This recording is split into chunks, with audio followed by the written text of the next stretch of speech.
Patuloy na kinikilala ang mga leader na nagbibigay inspirasyon at nagdudulot ng positibong pagbabago sa lipunan. Kaya naman, sa ginanap na Asia's Influential Leader Awards, kinilala ang mga natatanging lider mula sa iba't ibang larangan.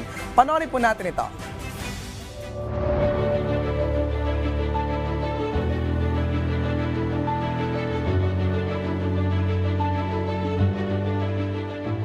Great leaders don't just create followers, they inspire more leaders. Yan ang pinatutunayan ng mga natatanging individual na pinarangalan sa Asia's Influential Leader Awards. Ginawaran ng parangal ang mga taong nagsisilbing ilaw at gabay sa ating komunidad. Well, for the MMDA, kami nagpapasalamat sa inyong pag-invite sa amin sa awards night na ito. Because MMDA is working with a lot of partners and many of your awardees are also working with us. So we want to show our support to them by attending their award ceremony. Isa sa layunin ng event na ito ang kilalanin ang mga lider na nagpakita ng dedikasyon, malasakit at inspirasyon sa kanilang larangan.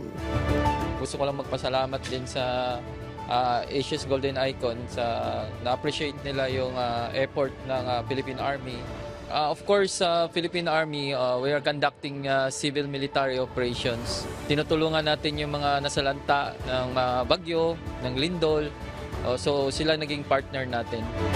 Layunin din ito ang bigyang pugay ang mga natatanging individual at ipagpatuloy nila ang kanilang advokasya habang hinuhubog ang kanilang kakayahan para sa ikabubuti ng lipunan.